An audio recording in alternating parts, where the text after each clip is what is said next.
지금 이 시간에는 우리가 매일 성경 12월 달 스가랴서를 보겠습니다. 스가랴서는 우리가 여러분들이 잘 아시는 것처럼 그 학개와 동시대 인물이었죠. 스가랴 학개는 늦은 나이에 선지자로 쓰임 받았지만은 스가랴는 아주 선지자 활동을 오랫도록 합니다. 이런 스가랴서를 우리가 오늘 매일 성경 12월 달 묵상에 관한 것을 가지고 두 가지로 나눠서 보겠습니다. 처음에는 개론을 보면서 우리가 전체적으로 파악을 하고, 그리고 두 번째는 각 장별로 내용들이 어떤 것들로서 형성되어 있는지, 그리고 어떤 것을 교훈하고 있는지를 우리가 보도록 하겠습니다.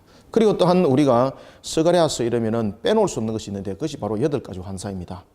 이 8가지 환상은 전체적인 개론을 하고 난 뒤에 이어서 8가지 환상을 하고 그 다음에 1장을 들어가도록 그리하도록 하겠습니다. 자, 여러분들 스가랴, 그럼 방금 제가 여러분들에게도 말씀드렸던 것처럼 특히 그 스가랴는 이 당시에 제사장 가문 중에서도 그냥 가볍게 이렇게 볼 수 있는 그런 제사장 가문이 아니라 아주 제사장 가문에 있어서도 중심적인 그 중심축을 가지고 있는 그 제사장의 가족이라 여러분들 이렇게 보시면 되겠습니다. 이 스가랴도 물론 이 바벨론의 포로의 한 후손들로서 그 모습들을 갖춰갔던 그런 선지자였습니다.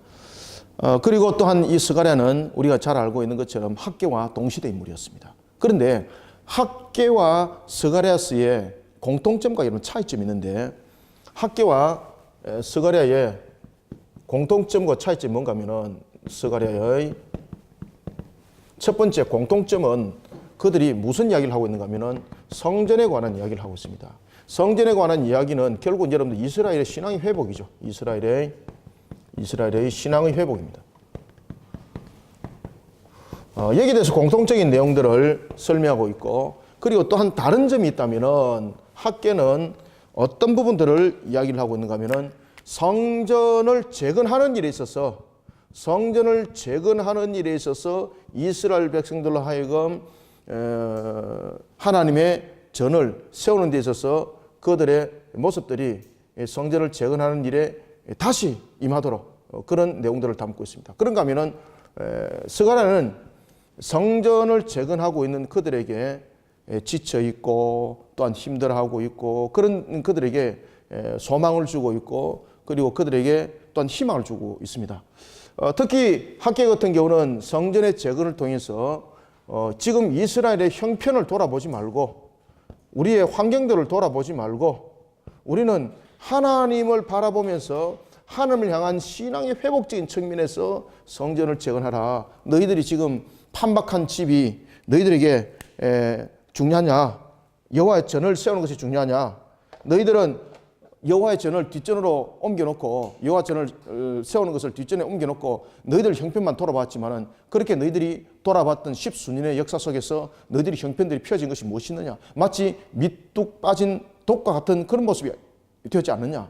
하나님께서 부어주지 아니하시면은 그 어떤 관계 속에서도 이루어질 것은 없다 라면서 회개를 촉구하게 하고, 그리고 하나님과 관계를 바로 세우면서 제일 먼저 성전의 복원을 그가 메시지를 던졌다면은, 스가랴는 이런 성전을 세우는 그들이 성전을 세우는 일에 있어서 환경들과 또한 대적들과 이런 부분들 때문에 많이 힘들어하고 있습니다. 그래서 그들 향해서 용기를 주는 겁니다. 용기와 희망을 주는 겁니다. 학개서 같은 경우는 성전을 재건하도록 재촉하는 역할을 했다면은 스가랴는 용기를 주고 희망을 주면서, 그리고 또한 성전을 다 세우고 난 뒤에도, 그래서 스가랴서는 여러분 보시면은 제가 조금 이따 말씀드리겠습니다만, 스가랴서는 어떤 BC 460년입니다. 430년입니다. 이것이 스가랴서를 기록했던 연한이라 볼 수가 없습니다. 이 스가랴는 이 연한 자체가 굉장히 기록 연대가 방대한 기간을 가지고 우리가 있는 것을 볼 수가 있습니다. 따라서 이제 이런 성전을 다 짓고 난 뒤에도 변화되는 것이 없는 거예요. 주변으로부터 당하는 고난, 그리고 자신들의 삶에 대한 것들. 그래서 스가랴가 마지막에 나타나는 내용이 뭔가 하면은 메시아에 관한 내용들을 이야기를 하고 있습니다. 그래서 현재의 우리의 삶이 우리의 모든 것이 이루어짐이 아니라 장차 임할 하나님의 나라에 관해서 스가랴는 특히 설명을 하는데 이것이 학개서와 제일 다른 점입니다. 이게 학개서와 이제 동일한 점들은 이와 같이 신앙으로 회복하는 측면에서 용기도 주고 희망도 줍니다. 그런데 성전을 이제 다 세웠습니다. 다 세우고 난 뒤에도 이 모습 속에서 변화된 것이 없는 거예요. 그런 그들의 모습을 돌아보면서 장차 임할 하나님의 나라를 돌아보도록 하면서 우리들의 지금 대적들 그리고 우리의 환경들이 어떻게 하나님께서 회복시키시고 마무리 지을 것인지를 메시지를 던져주고 있는데 이 특히 스가랴서는 말미에 가면은 이것은 마치 요한계시록의 새하늘과 새 땅이 임하기 전의 사건을 보는 것과 똑같은 현상들이 나타납니다. 그래서 우리가 스가랴서를 보면서 두 가지를 우리가 돌아봅시다. 성전 재건과 그리고 그 이후에 장차 임할 하나님의 나라, 이 부분들을 스가랴서는 우리에게 이야기를 해주고 있다는 거죠. 자, 이런 스가랴서에 대한 전체적인 우리가 이제 개론을 보도록 하겠습니다. 자, 여러분들 이 스가랴서는 기록이 제가 조금 전에도 말씀드렸던 것처럼 그 기록의 연대가 어느 정도 되는 것 같아요. 지금 스가랴서 같은 경우는 여러분 이 기록의 연대가 굉장히 방대합니다. 이것은 그 학자들도 그런 이야기를 하고 있거든요. 그 어떤 학자들은 이 스가랴서를 보면은 뭐 BC 약 한 480년에 기록을 했을 것이다. 뭐 이렇게 이야기를 하고 있고 왜 그런가 하면 그 안에 내용들이 그런 역사적인 내용들을 여러분들 다루고 있습니다. 그럼에도 불구하고 이 기록의 연대들을 우리가 보다 더 좀 길게 보는 이유는 사실은 이 스가랴서 안에 내용도 여러분들이 나중에 제가 이제 읽어가면서 말씀을 드리겠습니다만은 안에 내용들도 여러분들 읽어서 들어가다 보면은 분명히 이 스가랴서를 기록을 했던 것이 분명히 연도수를 두고 있는 것을 우리가 볼 수가 있습니다. 연도수를 두고 있는 것을 우리가 볼 수 있으니까 스가랴서는 여러 부분에 대해서 우리가 중요한 부분들로 다루어지게 되겠습니다. 따라서 우리가 스가랴서는 우리가 전체적인 연도수로 만약에 본다면은 기록 연대로 본다면은 전체적으로 우리가 봤을 때에 기록의 연도로만 본다면은 우리가 BC 470년 정도 그러니까 그 이전에 기록했다고 보면은 그 이전에 기록했던 것은 누적되어서 내려오는 것이라 여러분들 이렇게 보시면 되겠고 약 한 BC 한 470년 정도의 기록을 하지 않았겠는가. 왜 그런가 하면은 스가랴서 안에 내용이 그걸 다루고 있습니다. BC 470년의 내용들을. 따라서 그러한 내용들을 가지고 있지 않겠는가 이렇게 우리가 여러분 보시면 되겠습니다. 그래서 스가랴가 굉장히 오랫동안 선자로 활동을 하게 됩니다. 그렇기 때문에 스가랴서 기록들을 우리가 그렇게 좀 연도수로 보는 것도 괜찮지 않겠는가 이렇게 봅니다. 자, 이런 스가랴서는 총 14장으로 우리가 구성되어 있는데 특히 14장으로 구성되어 있는 그 가운데서 특이한 것들이 있습니다. 자, 전체적으로 한번 보겠습니다. 스가랴서는 전체적으로 14장으로 구성이 되어 있는데 우리가 14장을 두 단락으로 한번 나눠봅시다. 두 단락으로 어떻게 나눠보는가 하면은 1장부터 8장까지를 한번 다뤄보고 1장부터 8장까지 그 다음에 9장부터 14장까지의 내용들을 두 단락으로 우리가 나눠서 보도록 하겠습니다. 왜냐하면 이제 이 속에 스가랴서가 우리에게 주는 메시지가 분명히 구분되는 것들이 있습니다. 특히 그 1장부터 8장까지는 그 내용들이 무엇을 중심으로 여러분들 다루고 있는가 하면은 성전 재건을 제가 방금도 여러분들이 말씀드렸던 것처럼 성전 재건에 대한 독려입니다. 격려와 함께 8가지 환상이 이 속에 나타납니다. 그래서 우리가 1장부터 8장까지는 성전 재건에 대한 독려입니다. 성전 재건에 대한 독려 및 8가지 환상 8가지 환상이 이 속에 다뤄집니다. 참 의도적으로 이 8가지라는 그 환상을 다루고 있는데 어떤 분이 그래 이 8가지 왜 스가랴서는 이렇게 8가지 하나님께서 환상을 보여줬습니까? 12가지도 아니고 7가지도 아니고 왜 8가지냐고 이렇게 말한다면은 이 알레고리컬하게 여러분 말하시면 안 됩니다. 그런데 만약에 그것을 꼭 만약에 말해야 된다면은 말할 이유가 없습니다. 왜? 성경에서 말한 사실이었기 때문에.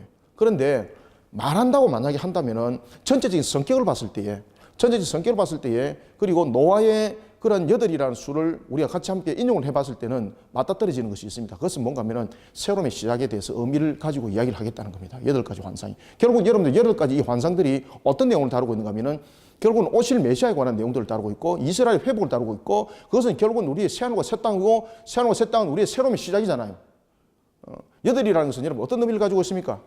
창세기 보면은 노아가 방주에서 나왔을 때에 8가족이 인류의 제2의 새로운 시작의 인류의 조상이 되는 거죠. 그래서 그런 의미가 담겨져 있다라고 우리가 보시면 되겠습니다.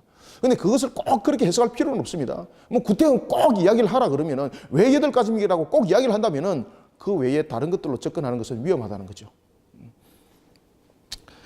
이런 8가지 환상 속에 우리가 내용들을 조금 이따가 보도록 하겠습니다. 그 다음에 후반부는 내용들을 무엇을 다루고 있는가 하면은 이제 8가지 환상을 통해서 제가 방금 여러분들에게 말씀드렸던 것처럼 오실 메시아에 관한 것들 여러 가지 상황들을 설명을 하고 있거든요.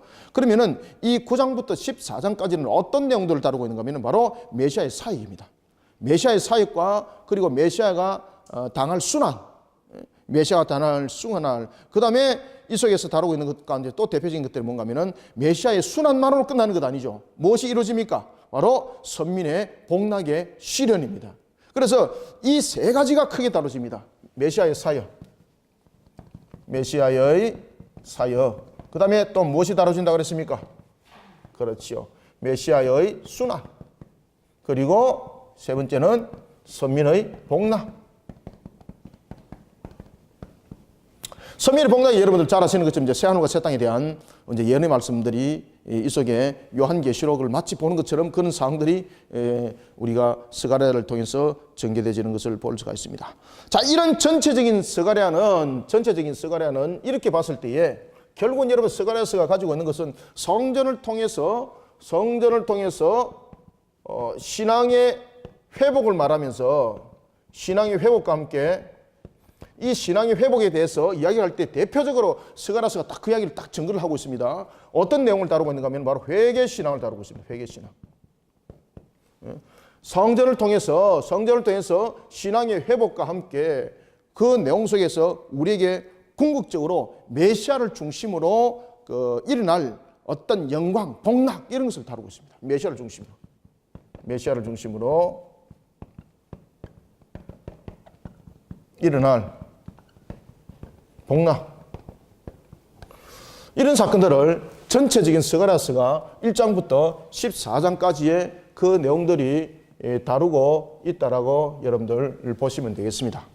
자, 이런 스가랴서가 가지고 있는 성격을 이제 조금 더 이제 구별해서 이제 한번 보겠습니다. 자, 그럴 때에 그러면은 1장부터 6장 그리고 7장부터 8장 이렇게 한번 둘러나 볼까요? 자, 이렇게 해서 1장부터 6장 그리고 7장부터 우리가 8장을 이렇게 나눠보면은 1장부터 제가 6장까지는 왜 여러분들 나눴다 그랬습니까? 1장부터 6장까지는 이 내용이 무엇이 실리가 있습니까? 1장부터 6장 8가지 환상이 1장부터 6장 안에 들어있습니다. 그래서 1장부터 6장까지는 이 성전 재건의 격려, 동료와 함께 8가지 환상을 다루고 있습니다. 첫 번째는 1장부터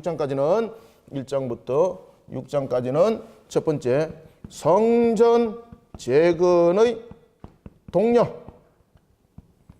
여러분 제가 왜 그 성경 공부할 때 매일 성경 큐티할 때도 이렇게 개론을 먼저 말씀드리는가 하면은 전체적인 그림을 그리는 것이 상당히 중요합니다. 여러분들 아무 개념 없이 그냥 성경 공부하는 것이 아니라 아무 개념 없이 큐티하는 것이 아니라 우리가 개념을 가지고 큐티를 할 때에 이 개념 속에 하나님이 우리에게 주고자 하는 은혜가 있습니다. 그죠? 그 속에 우리의 중심들을 세워야 되는 거예요. 그래서 우리가 큐티할 때, 묵상할 때 마음대로 그냥 내가 하고 싶은 대로 묵상하고 큐티하는 것 아닙니다.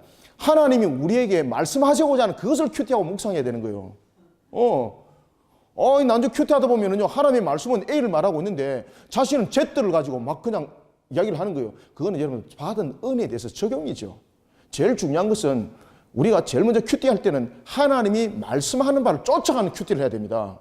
그런데 처음부터 하나님의 말씀을 쫓아가지 아니하는 큐티, 그냥 본문은 읽기는 읽었는데 큐티는 하긴 하는데 엉뚱한 큐티를 하고 있는 것은 이거는 여러분 하나님의 역사 아닙니다. 자기의 역사입니다. 자기 역사, 인본주의 역사. 다만 하나 적용을 할 때는 내가 받은 은혜에 대해서 적용을 하는 거죠. 그죠? 따라서 우리가 큐티할 때 제일 중요한 것은 제가 늘 강조합니다. 무엇이라고 그랬습니까? 하나님이 어떤 분인가라는 것을 먼저 찾아라. 큐티하면서 하나님이 어떤 분인가, 그리고 나에게 무엇을 말씀하시는가, 이것을 찾지 못하면은 그거는 큐티에 대한 적용을 하는 것은 엉터리다, 그거. 그냥 그냥 날개 피고 그냥 올라가는 그런 모습이 되는 겁니다. 우리가 큐티할 때에 늘 우리가 이런 부분들을 상기시키고 우리가 큐티에 주목을 여러분 해주시면은 그만큼 내 신앙이 자라게 되는 것이고, 그 속에 하나님의 음성이 더욱더 깊이 있게 들리지고, 그 속에 내 적용은 완전히 막 울어가지고 진국이 된 것처럼 말입니다. 이런 사골이 되는 거예요, 여러분들. 아시겠습니까? 자, 그래서 제1장부터 6장까지는 무엇을 다루고 있다고 그랬습니까? 성전 재건의 동료.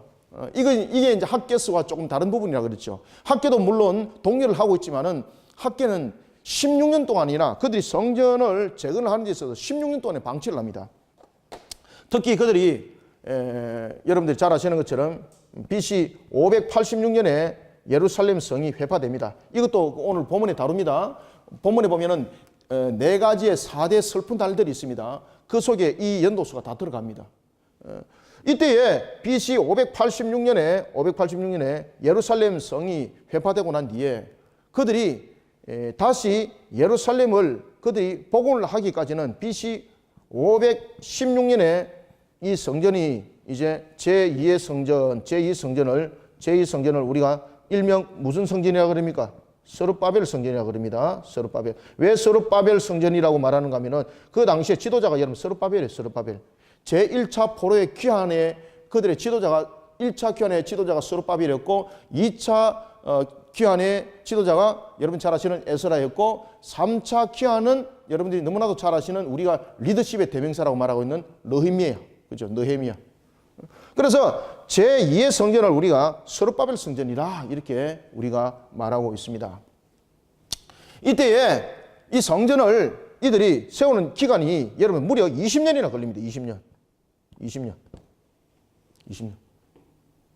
그들이 BC 537년에 그들이 예루살렘으로 그들이 돌아오게 되는데, 이때 여러분들이 잘 아시는 것처럼 고레스 칙령이 발표가 되는 거죠. 고레스가 칙령을 발동하는 거죠.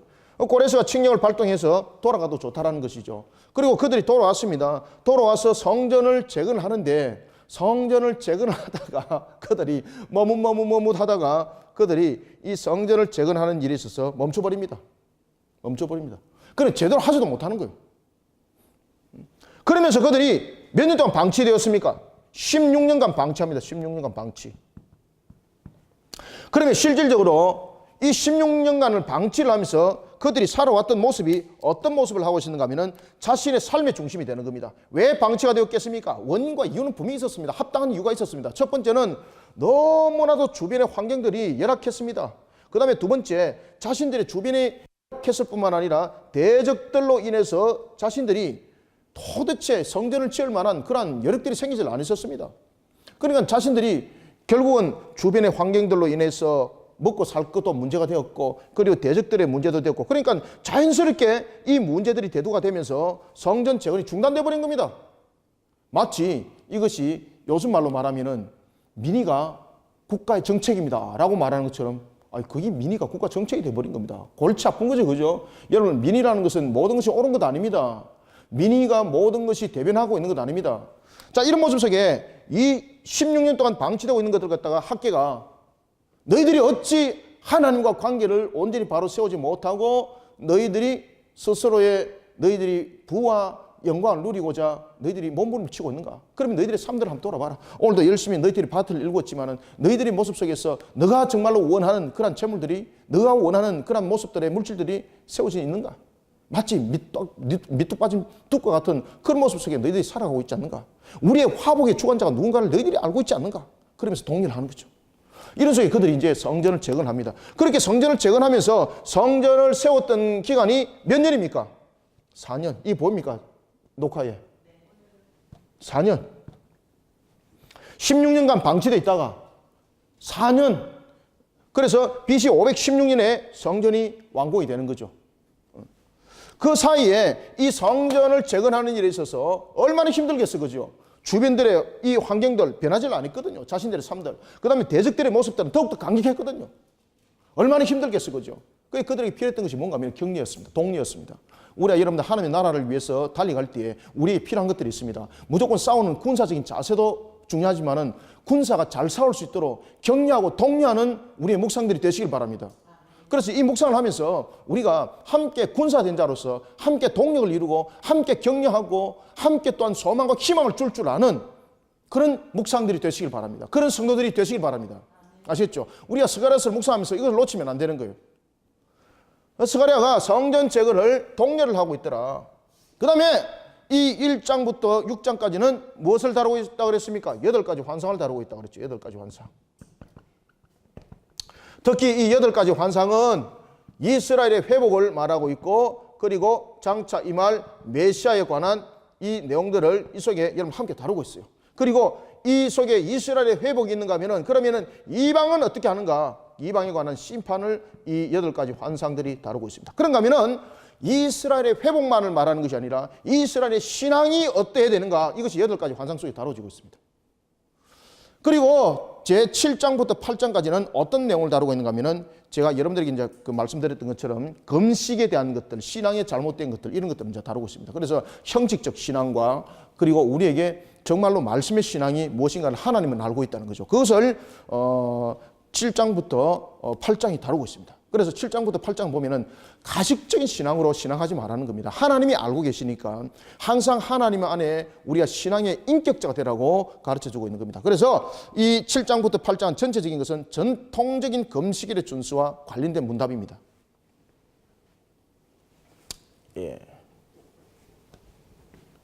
전통적인 금식이 있습니다. 이 전통적인 금식일이 있는데, 이 금식일이 바로 어떤 날인가 하면은 BC 586년과 그리고 난 뒤에 우리가 그달랴가 죽었던 그 사건, 그 다음에 느부갓네살이 예루살렘을 포위했던 그 사건들, 그 사건들이 바로 이 전통적 금식일이었습니다. 왜냐하면 이 전통적 금식일이 담고 있는 것이 바로 뭔가 하면 슬픈 날이었습니다. 슬픈 날. 이스라엘이 기쁜 날이 아니었습니다. 애곡하는 날이었습니다. 애곡하는 날. 그런데 말씀하시기를 뭐라고 말씀하시는가 하면, 너희들이 왜 금식하는가? 누구를 위해서 금식하는가? 하나님이 딱 물어봐요. 그것이 무슨 방법입니까? 문답식이죠. 문답식. 그래서 7장부터 8장은 금식일에 대한 준수에 대해서 관련 무엇이 일어납니까? 하나님 물어봐요. 문답. 정말 너희들이 온전한 신앙으로 너희들이 이 금식을 하고 있는가? 물어봐요. 하나님이. 물어봅니다. 저와 여러분들이 정말 신앙하는 것이 우리가 기복적인 것이 있나요? 주님께서 물어볼 때에 아니에요. 저는 정말 온전히 주님만 사랑해요 라고 여러분 말할 수 없어요. 왜? 주님께서 일단 물어볼 때는 그 문제가 있기 때문에 물어보는 거예요. 여러분들요. 아시겠습니까? 그래서 주님께서 질문을 할 때는 그 문제를 회개를 하라는 이야기입니다. 주님께서 그 문제가 없는데 질문하지 않습니다. 여러분들. 그래서 주님께서 질문할 때는 그에 대해서 문제가 있다는 거예요. 그래서 거기서 문제에 대해서 답을 하면서 무엇을 하나님께서 일으킵니까? 회개신앙. 제가 여기서 메모를 딱 해놨죠. 신앙의 회복. 신앙의 회복을 함께 이렇게. 자, 그런가 하면은 이제 9장부터 11장은 어떤 내용들을 다루고 있는가 하면은 바로 선민의 왕이자 목자이신 메시아의 도래를 통한 선민의 복락을 다루고 있습니다. 그래서 9장부터 14장까지는 전체적으로 이 내용들이 그 메시아에 관한 이 내용들을 다루고 있을 때에 9장부터 우리가 둘로 나눠서 보겠습니다. 자, 9장부터 11장 나눠보고 12장부터 14장까지 나눠보겠습니다. 9장부터 11장 나눠보고 그 다음에 12장부터 14장까지의 내용을 우리가 다뤄볼 때에 9장부터 11장 속에서는 어떤 내용들을 다루고 있는가 하면은 선민의 왕이 누굽니까? 목자가 누굽니까? 하나님이세요. 하나님.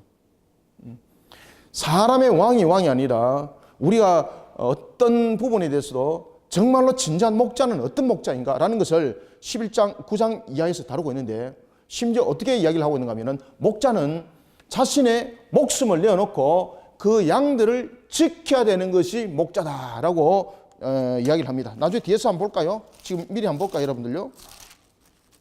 자, 11장 4절 한번 보세요. 11장 4절. 11장 4절 한번 읽어보고 갑시다. 그래야 여러분들 빨리 이해를 해요. 11장 4절 시작. 여호와 나의 하나님이 이르시되 너는 잡혀 죽을 양떼를 먹이라. 아멘. 와, 이 목자가 여러분들 이제 아시겠죠? 잡혀 죽을 양떼를 먹이라. 잡혀 죽을 양떼를 먹이라는 것은 말 그대로 목자의 삶이 뭔가 하면은 그 양떼가 외부로부터 임하는 모든 위협의 요소를 그 양떼를 지키기 위해서 목자가 그 모든 부분에 대해서 책임자가 되어야 된다는 이야기입니다. 저 죽을 날 얼마 안 됐으니까 뭐 죽을 날 동안 잘 먹이라 이 말이 아닙니다 지금. 그래서 우리가 선민의 왕이자 목자이신 메시아의 도래를 통한 선민의 복락을 다루고 있습니다. 그래서 9장부터 11장까지는 우리가 메시아의 도래에 관한 내용들을 우리가 다루고 있고요. 이 전부 다 연장이거든요. 메시아의 도래에 대해서. 메시아가 왜 오는가? 여러분 아시겠습니까? 진짜 왕이고 진짜 목자이신 그분이 오신다는 이야기예요. 그렇기 때문에 이 메시아의 도래는 참 왕이고, 그렇죠? 우리의 참 목자 되시는 그리스도를 예표로 하고 있습니다.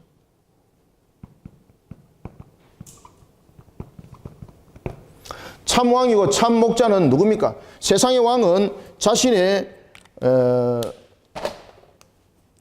목적을 이루기 위해서 군사들을 앞세워서 싸우고 자신의 유익을 취하지만은 정말로 왕이신 그분은 메시아가 그 얘기를 합니다. 메시아가 오셔서 우리를 대신해서 싸운다는 거죠.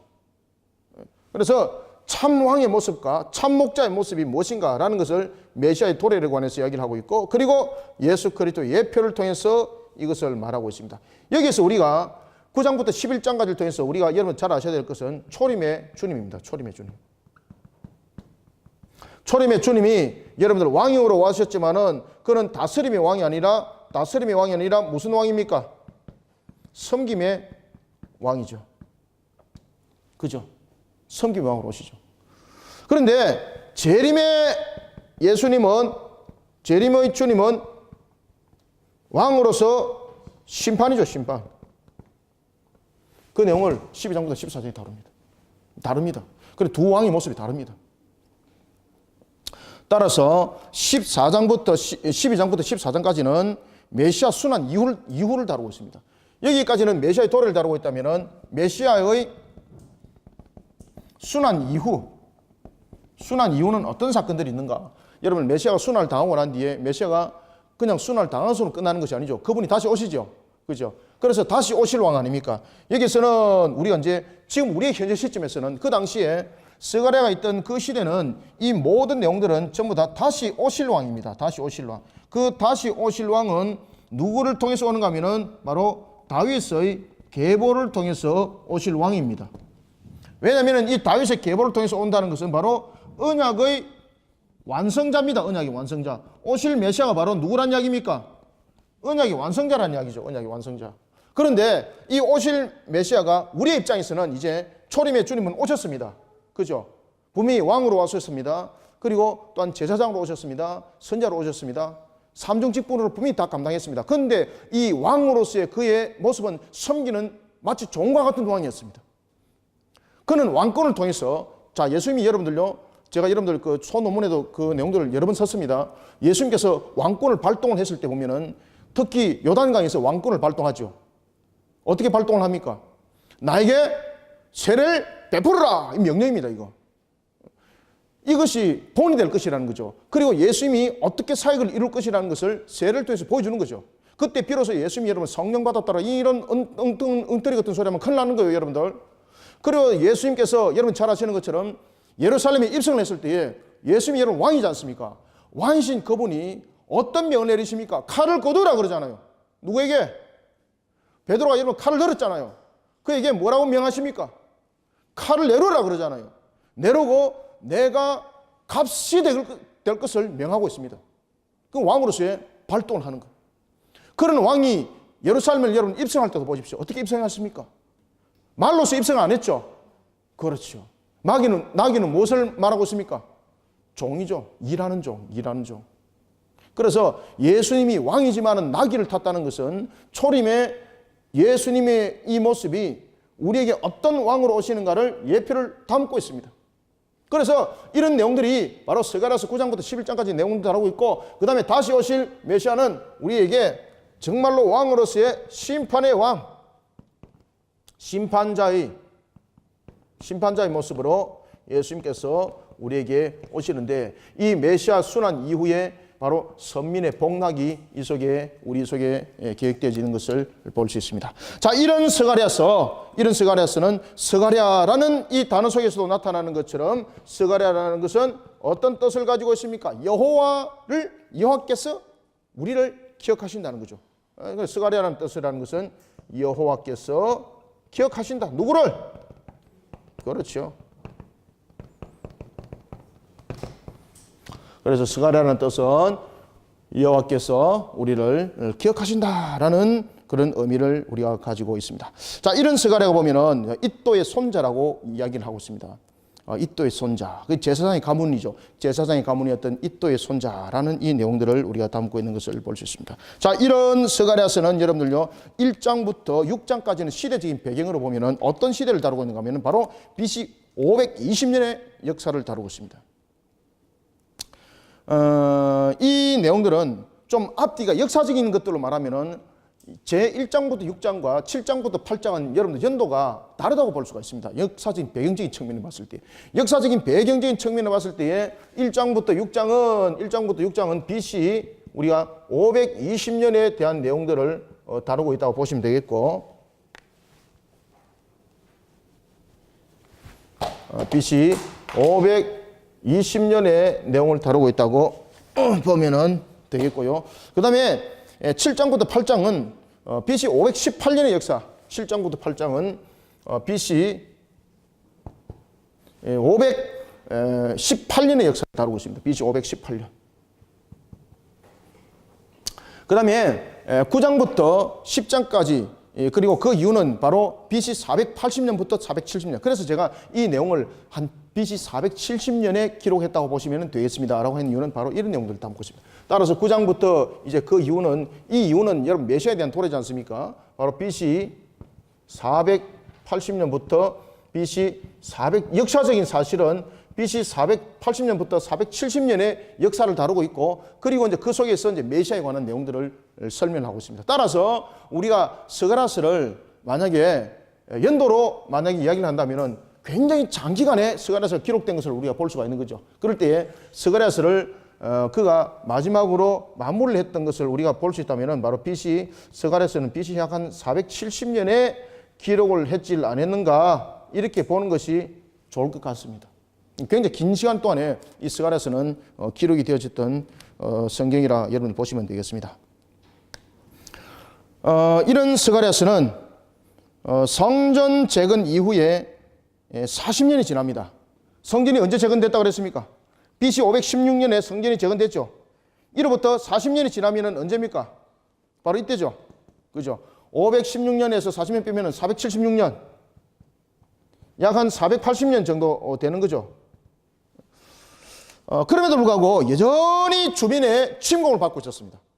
그래서 제가 여러분들에게도 조금 전에도 말씀드렸던 것처럼 그러한 침공을 받고 있을 때 그들은 성전을 재건하게 되면, 학계의 말 듣고 정말 성전을 재건하게 되면 하나님께서 정말로 복락의 하나님께서 정말로 복 있게 하시고 모든 주변들을 무너뜨릴 줄 알았는데, 성전이 재건됐지만은 40년 뒤에, 성전을 재건하고 난 뒤에 40년 뒤에 변화된 것이 없습니다. 오히려 더 험악한 세월들을 그들은 살아가고 있습니다. 성전 재건하고 난 뒤에 말입니다. 얼마나 더 힘들은지 모릅니다. 그들이 낭망하고 지쳐 있습니다. 야, 이것이 아니구나. 그때 스가랴가 하나님의 예언의 말씀을 그들에게 전가합니다. 오실 메시아를 봐라. 우리가 살아가는 것은 이 땅에서 여기서 마감하는 것이 아니다.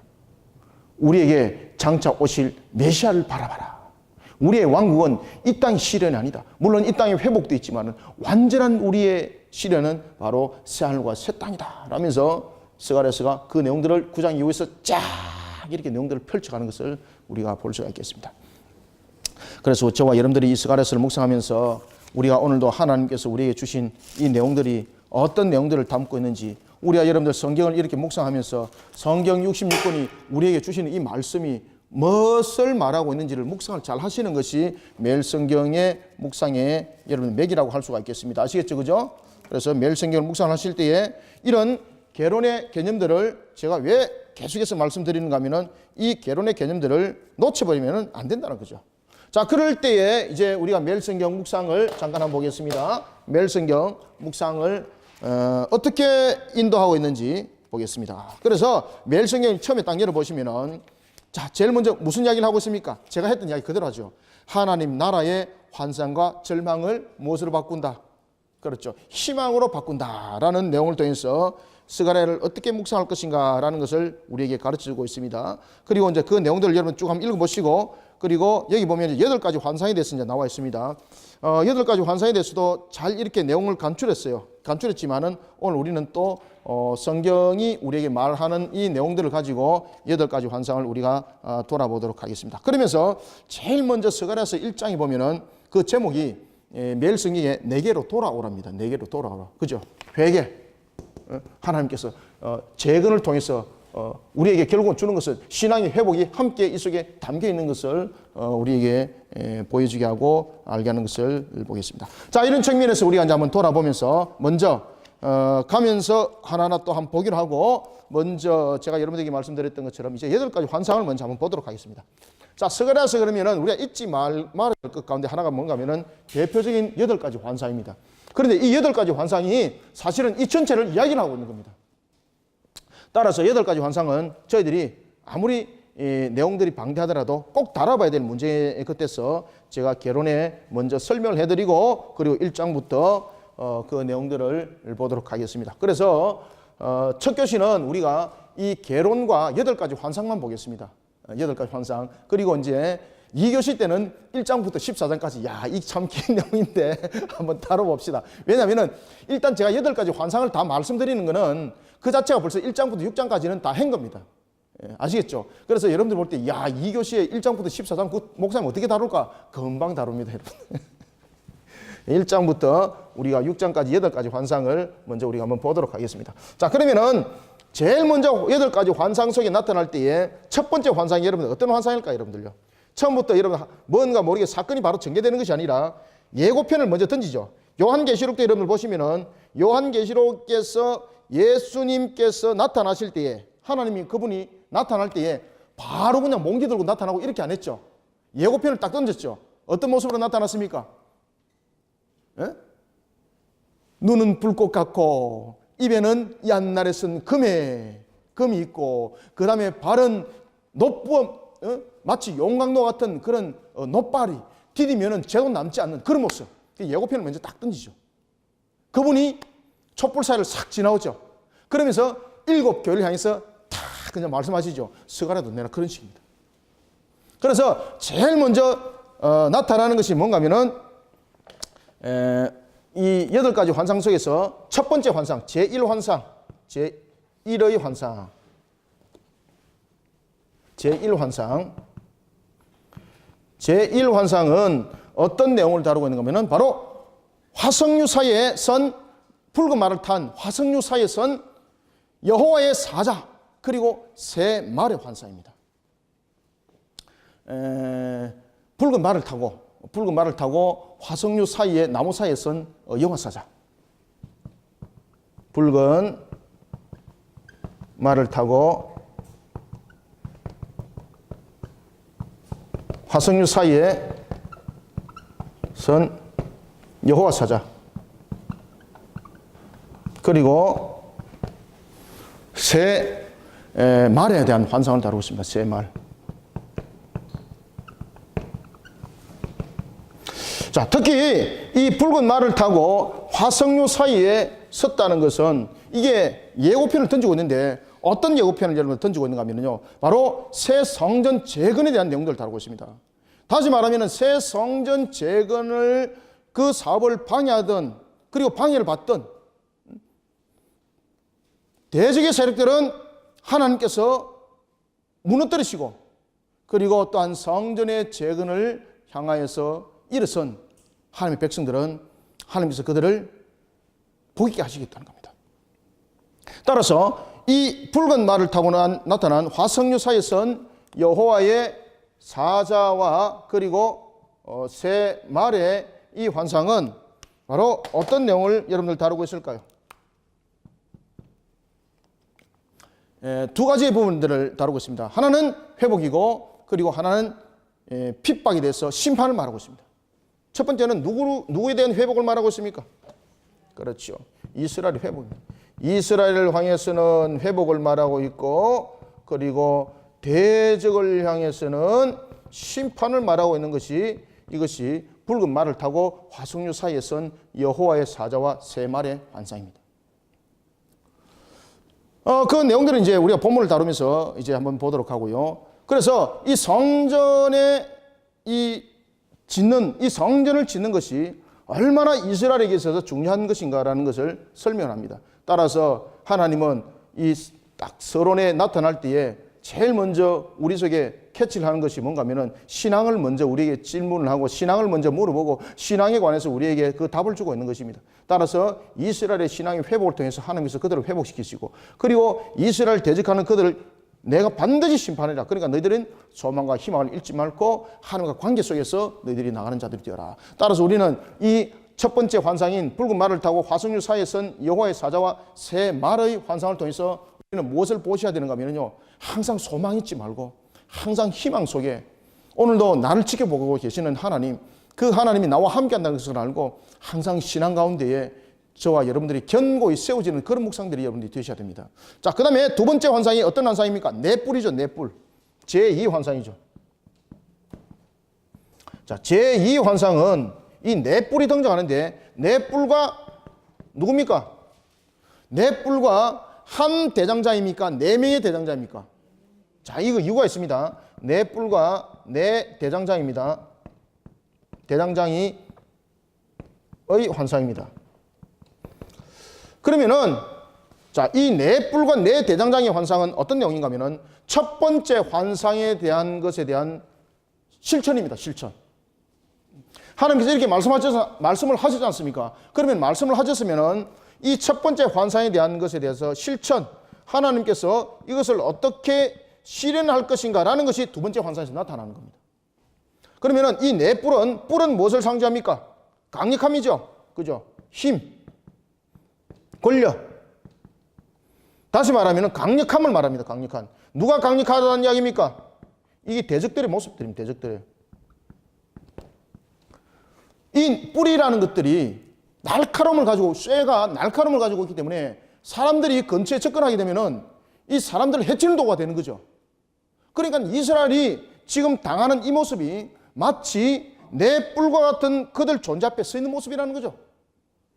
그러니 그들에게 붉은 말을 타고 나타난 여호와의 사자가 어떤 모습 속에서 이제 전개되시는가? 내 대장장이를 보낸다는 겁니다. 내 대장장이. 대장장이는 어떤 역할을 하는 겁니까?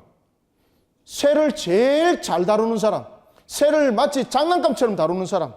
그래서 새를 다루기 위해서는 그 새를 다룰 수 있는 사람이 있어야 되는 거죠. 아무나 안 되는 거죠. 따라서 이 네 대장장이라는 것은 이 네 뿔에 대해서 해결사입니다. 해결사. 그러니 네 뿔이 스스로 자랑하지만은 대장장이가 녹여버리면은 이거는 뿔이 나중에 꽃게로 변할 수도 있는 거죠. 뿔이 모종삽으로도 될 수 있는 거죠. 따라서 이 네 뿔을 왜 네 대장장이를 붙이는가 하면요, 이 뿔을 하나하나 전부 다 다스리겠다는 겁니다. 실수도 없이 모든 것들을 철저하게 다스리겠다는 겁니다. 이 네 뿔에 대해서 네 대장장이가 등장한다는 것은 아주 어떤 부분에 대해서도 이 부분에 대해서 실수함이 없고 소홀함이 없이 모든 것들을 철저하게 악의 세력들을 심판한다는 거죠. 그 다음에 우리가 제3의 환상을 통해서 우리가 또한 보도록 하겠습니다. 그 다음에 이제 제3의 환상. 제3의 환상은 어떤 환상들을 다루고 있는가 하면은 세 번째 환상은 이제 뭡니까? 청량줄에 대한 내용이죠. 여러분 이게 전부 다 순서대로 탁탁 이렇게 내려오는 겁니다. 이 청량줄에 관해서 내용들을 다루고 있을 때 청량줄을 누가 잡습니까? 소년으로 하여금 잡도록 하잖아요. 그죠? 청량의 줄을 천사처럼 잡는 것이 아니라 소년을 잡도록 하는 것은 그것에 대해서 직접적으로 그것을 느끼는 사람. 그러면 누굽니까? 이스라엘에게 대해서 직접적으로 이제 적용을 시키는 거예요. 그래서 청량줄을 잡은 소년의 환상입니다. 청량줄. 청량줄 할 때 여러분 청량 이렇게 합니까?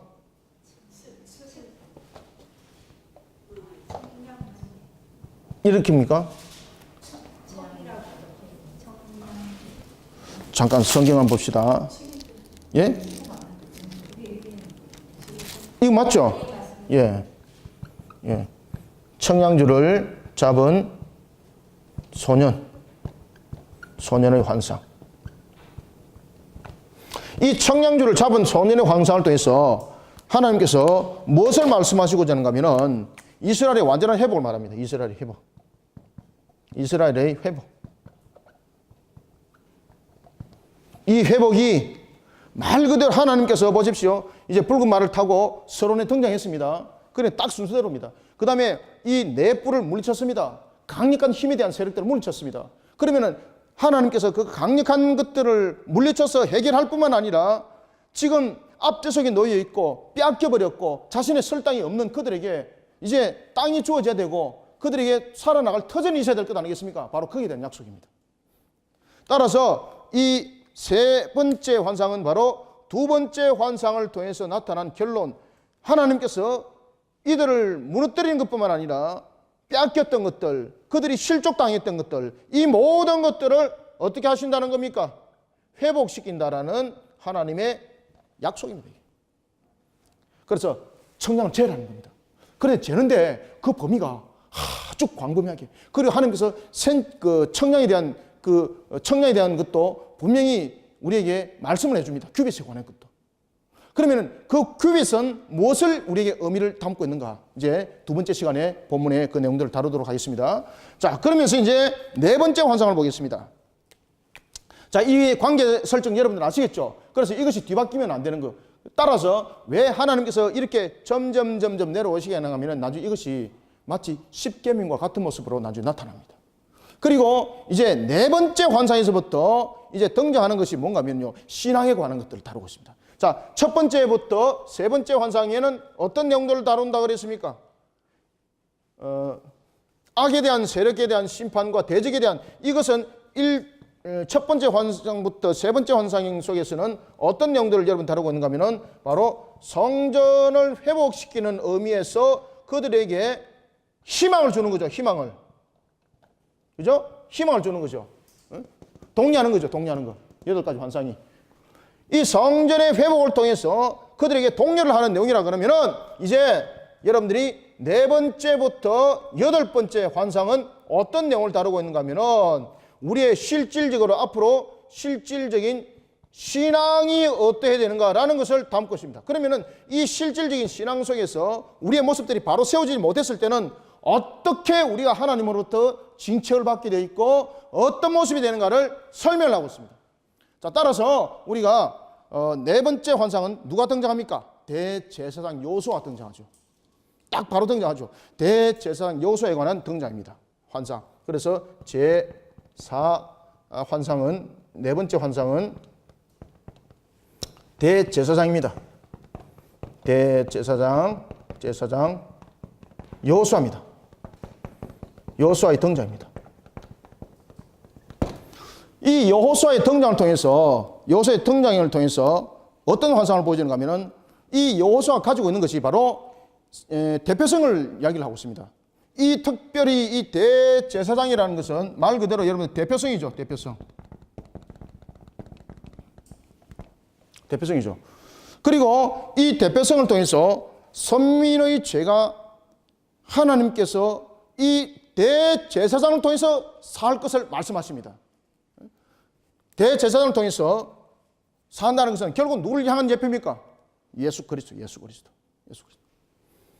따라서 이 대표성을 통해서 선민의 죄를 어떻게 살 것인지, 선민의 죄를 사하는 방법을 본문이 다루고 있습니다. 어떻게 살 것인지, 선민의 죄를 어떻게 살 것인지,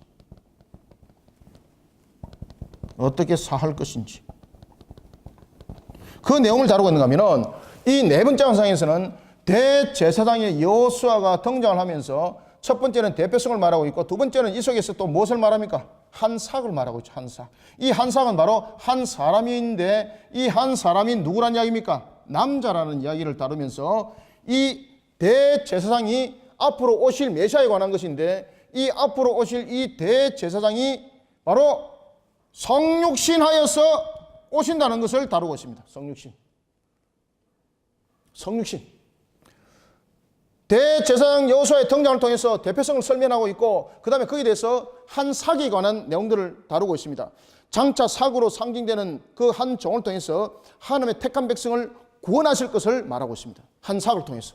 그래서 제4의 환상은 대제사장 여호수아가 등장하는데, 이 대제사장은 바로 대표성을 가지고 있는 의미를 가지고 있습니다. 선민의 죄를 어떻게 살 것인지, 그리고 또한 이 대제사장의 등장을 통해서 또 말씀하시기를 한 사고로 또한 설명을 합니다. 그것은 누군가 한 사기라는 것은 바로 이 히브리 원어를 딱 풀어보니까 한 남자를 말하고 있더라. 그러면 성육신은 여자가 아니라 누구로 온다는 이야기입니까? 한 남자로 온다는 이야기입니다. 어떤 모습으로? 대표성으로 온다는 이야기입니다. 다시 말하면 예수 그리스도의 성육신에 대한 성격이 어떻게 우리 속에 나타나는가를 설명하는 것이다. 네 번째 환상. 이해하시죠? 이 말씀대로 예수님이 오셨죠. 그 다음에 다섯 번째 환상 속에서는 이제 어떤 내용을 다루고 있는가 하면 바로 숭금등대와 우리가 너무나도 잘 알고 있는 두 감람나무의 환상입니다. 숭금등대. 그래서 제 다섯 번째 환상은 숭금등대와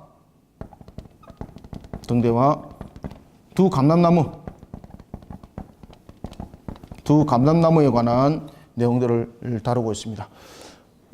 두 감람나무, 이 두 감람나무가 누구인가? 이것 때문에 문제들이 많죠. 여러분들, 이게 특히 그 신천지가 보면 이 두 감람나무 가지고 말들을 많이 하죠, 그죠? 얼마나 엉터리 같은 말들을 많이 하는지 모릅니다. 그래서 성경에서 보면 이 두 감람나무를 우리는 여러 가지 끝든 측면에서 우리가 설명을 합니다. 한 사람은 스룹바벨이고, 성경 속에서 등장하는 사람으로 말한다면 한 사람은 누굽니까? 대제사장 여호수아입니다. 이것은 바로 뭔가 하면은 스룹바벨은 누구를 상징합니까? 왕권이죠, 왕권. 스룹바벨이 여러분들 잘 아시는 것처럼 다윗의 왕족 출신이죠. 그죠? 그리고 여호수아는 우리가 알고 있는 그런 여호수아서의 여호수아 아닙니다. 이것은 제사장 출신입니다. 따라서 제사장이라는 것을 통해서 이 두 감람나무는 오실 메시아에 대한 성격을 다루고 있습니다. 직분. 오실 메시아에 대한 직분. 제5환상은 오실 메시아가 어떤 모습으로 오시는가라는 것을 다루고 있다면, 제5의 환상을 통해서는 오신 그리스도의 직분을 말하고 있습니다. 직분. 그 직분을 통해서 어떻게 일할 것인가? 이해가시죠? 따라서 우리가 스룹바벨과 대제사장 여호수아에 의한 새 성전이 반드시 재건될 것을 말하고 있고, 신약에서는 이 성전이 교회가 되는 겁니다. 그리고 이 교회가 숭금등대를 통해서는 이 숭금등대를 통해서는 교회가, 그리고 두 감람나무에서 이 숭금등대에 기름이 공급이 되거든요. 다시 말하면은 우리가 장차 임할 교회들의 모습인데, 교회가 성령으로 충만하게 되는 것을 말합니다. 성령 충만한 것.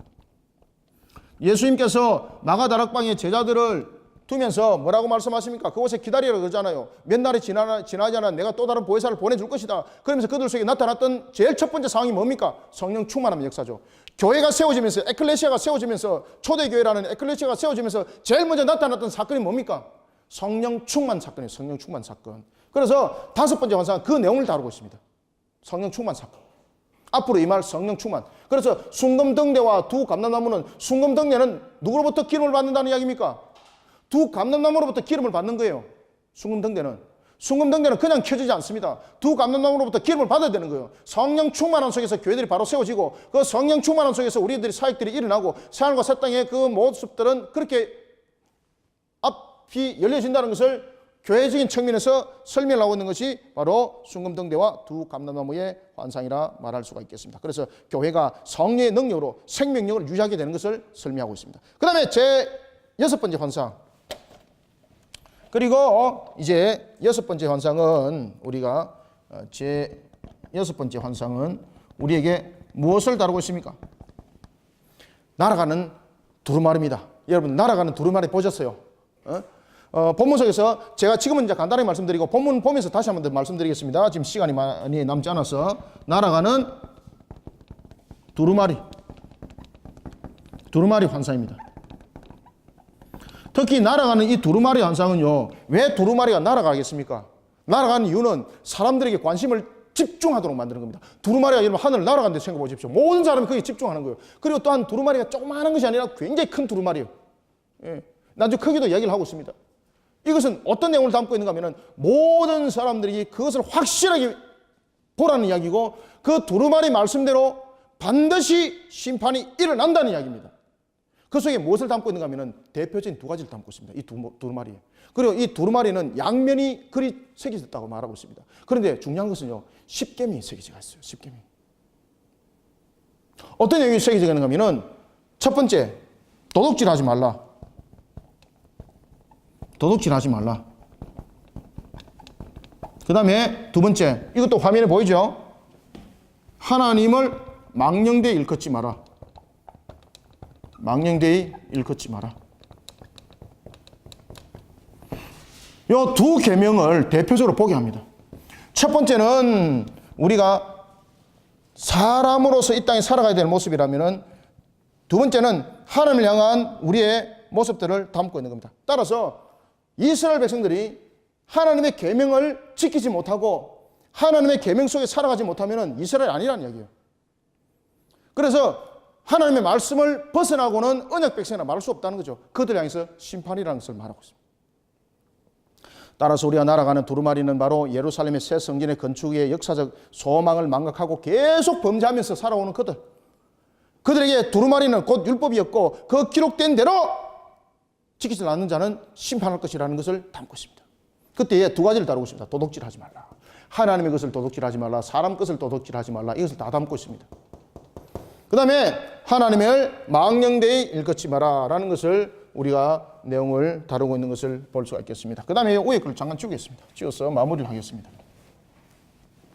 그리고 우리가 제7환상, 제7번째 환상, 제7번째 환상은 어떤 내용들을 다루고 있는가 하면은 7번째 환상은 이제 에바의 앉은 여인입니다. 이게 음란한 여인이죠. 타락한 여인, 불법하는 여인. 에바의 안에 앉은 여인의 환상입니다. 에바 안에 앉은 여인의 환상. 특히 여러분들 에바라는 것은 이게 그 당시에 곡식을 우리가 측량하는 그 기준입니다. 그러면은 경제가 썩었다는 이야기예요. 불의하고 부정하고 그런 속에 이스라엘이 새겼다는 이야기입니다. 그리고 이 에바에 있는 여인은 무엇을 상징하는가 하면은 이 여인이 상징하는 것은 범죄를 상징합니다. 범죄하는 여인. 범죄를 상징합니다. 범죄를 상징하고, 그리고 또한 에바에 있는 것은 그들의 모습들이 지금 현재 이렇다는 이야기입니다. 따라서 너희들이 에바에 앉은 여인과 같은 모습이 되면은 너희들이 또다시 포로된 자가 될 것이다 라는 것을 제7의 환상이 설명하고 있고, 그 다음에 8번째 마지막 환상은 무엇을 다루고 있을까요, 여러분들요? 이 마지막 8번째 환상이 바로 구리산에서 두 구리산입니다. 두 구리산에서 나온 네 병거의 환상입니다. 두 구리산에서 나온 네 병거의 환상입니다. 이것은 어떤 내용을 다루고 있는가 하면, 이게 요한계시록에 여러분들요, 우리가 마지막에 일어날 아마겟돈 전투와 그리고 곡과 마곡 전투를 보시면은 그 답이 나옵니다. 따라서 이 두 구리산은 바로 선민의 원수에 대해서 하나님께서 철저히 심판하겠다는 겁니다. 선민의 원수를 하나님께서 심판하시겠다는 겁니다. 심판. 이게 요한계시록에 나타나는 아마겟돈 전쟁과 그리고 무슨 전쟁? 곡과 마곡 전투를 설명하고 있습니다. 곡과 마곡 전투. 첫 번째는 아마겟돈, 두 번째는 곡과 마곡 전투. 마지막 심판이죠, 이게. 설명하고 있습니다. 그러면 최후 승리는 누구로 하는 것입니까? 따라서 이 마지막 환상이었던 우리의 이 마지막 8번째 환상이었던 두 구리산에서 나온 네 병거의 환상이라는 것은 최종적인 승리는 누구의 것이라는 이야기죠? 최종적인 승리는 바로 하나님의 백성의 것이라는 겁니다. 하나님의 백성의 것. 그래서 이 두 구리는 우리가 요한계시록에 볼 때 어떤 전쟁입니까? 아마겟돈과 그리고 두 번째 곡과 마곡 전투라 보시면 여러분 되겠습니다. 자, 이런 내용들이 스가랴서의 8번째 환상으로 담겨져 있는 것을 우리가 볼 수 있겠습니다. 따라서 이런 내용들을 우리가 이제 두 번째 교실에서 보다 더 조금 본문을 통해 보면서 추가적으로 말씀드리도록 하겠습니다.